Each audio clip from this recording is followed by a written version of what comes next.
It's a third line day.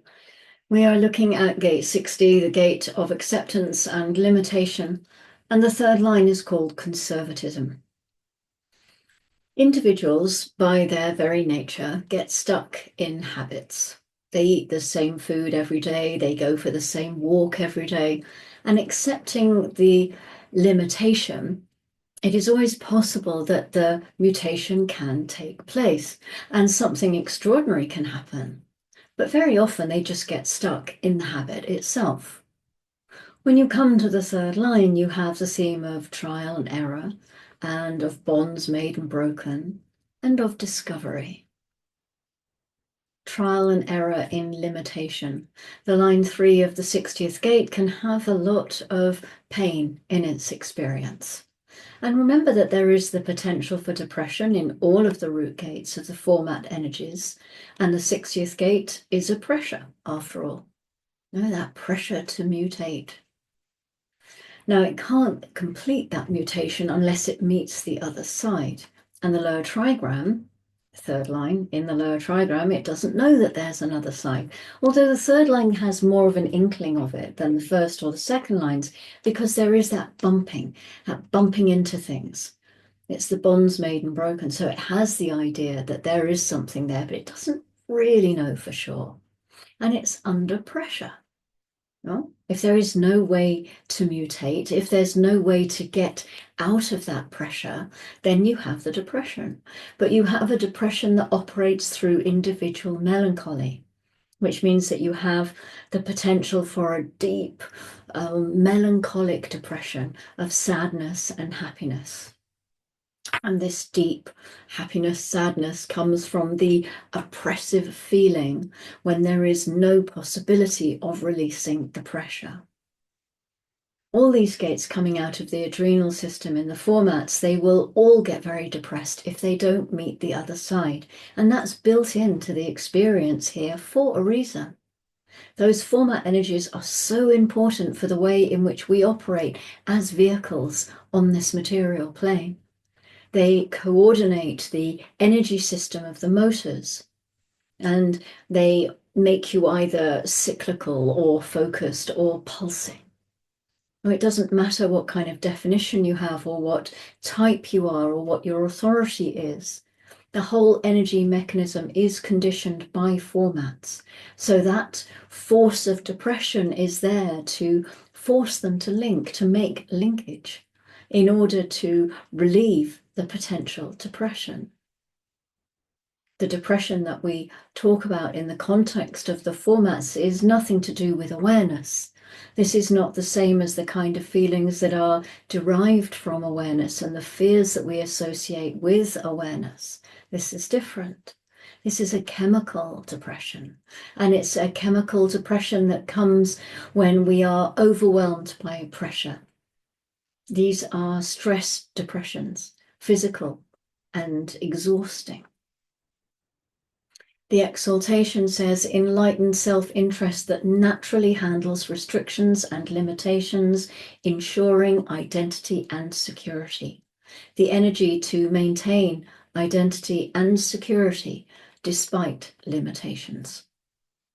This is the gate of limitation, but this is the third line, which can always break the bonds of limitation.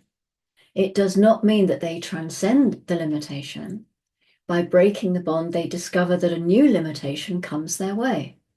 This is their learning process until they finally get to the point where they can accept that limitation will come and be transcended on its own terms, not theirs. Remember, the mystery of mutation is that it takes place between the pulses. The pulse itself is not the mutation, it's the gap between the pulses. It is truly a mystery. What goes out old comes back new. And one has not participated in that moment of transition from one to the other. That identity and security is there in the individual. They say, I break this bond with the limitation. I will not sit here and hold back. I go over there. They hold on to their identity and to the security of who they are. But at the same time, when they go over there, they will meet another limitation and they have to deal with the same thing again. Just because they break the bond does not mean that they transcend the limitation. This is the learning process that ultimately, in its resonance to the sixth line, can lead to wisdom. The third line here is in a classic situation because, of course, they bump into things and they recognize limitation right away in their life. Oh, the table has a corner. That can be a limitation if you're a little kid and you can find out right away because it's going to smash into you and you're going to hurt yourself on it. And then you learn to respect that limitation. Not like you can do anything about it after all.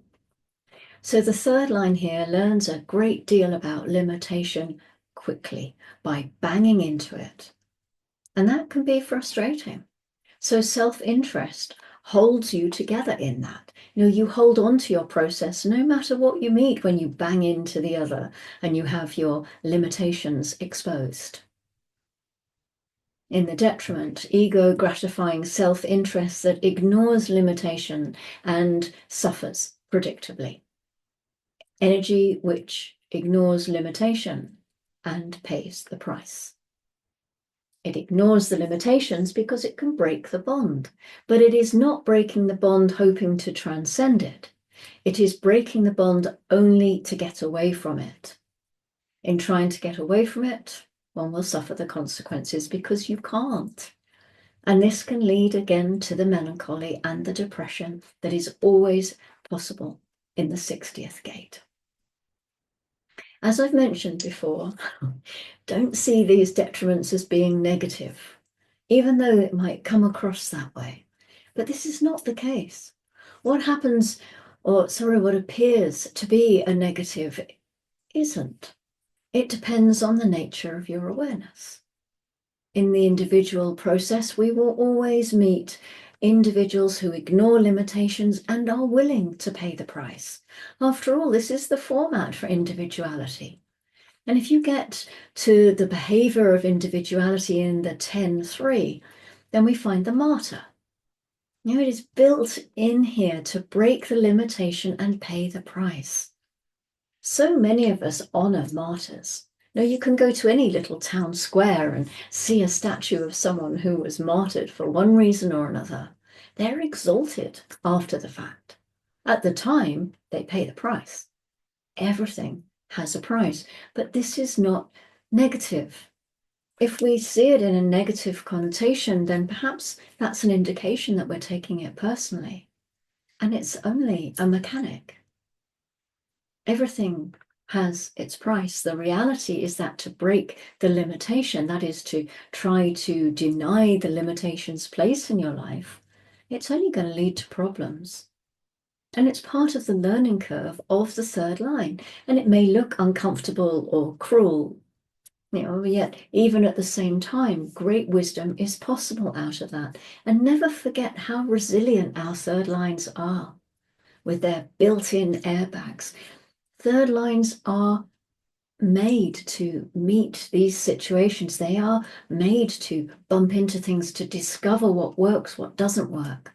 What is a limitation worth breaking the bond over? And what is the limitation that is worth transcending? These are the discoveries that our third line can make. Some people cannot just accept the limitation. Some people have to be punished into it, trained for it. And of course, it's so difficult for the lower trigram because it doesn't have a way of seeing the possibility that mutation is always there and will always come, because there's always going to be that third gate at some point, somewhere. That's the magic that is in this for all of us. And so the grounding, coming from the 56 in the third line, it's called alienation. Having a theme of making and breaking bonds, trial and error, it's not always easy for the third line. It can be a very alienating experience. And then you add in the theme of individuality coming in from our sun, which often feels alienated from the collective and the tribe.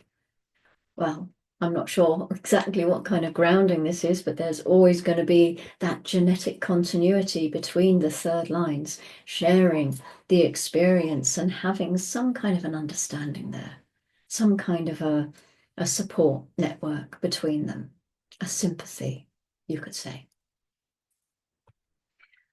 Mercury transits into gate 54 at 1606. This is that root center gate of ambition, a little more root pressure. Why not at this time?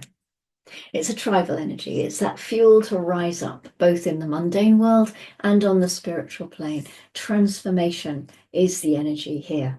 It's not mutation. This is transformation, taking the marrying maiden up through the ranks to the palace, where eventually she sits on the Empress's throne, trading the 54 for the 45 and a crown.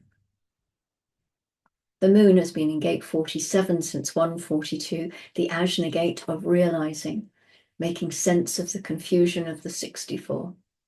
It moves into gate 6 at 1249. This is the solar plexus gate of conflict and friction, the generator of all of the emotional waves, which can be seen as unemotional itself, ironically. It's a tribal gate. It thrives on touch, and it is through being touched that gate 6 gets access to its own feelings. And that's it for today. It's a double sun transit day. So I will be back later with the fourth line of gate 60 and with another moon transit. So until then, have a great day, and I will see you a bit later on. Bye-bye. Go gently.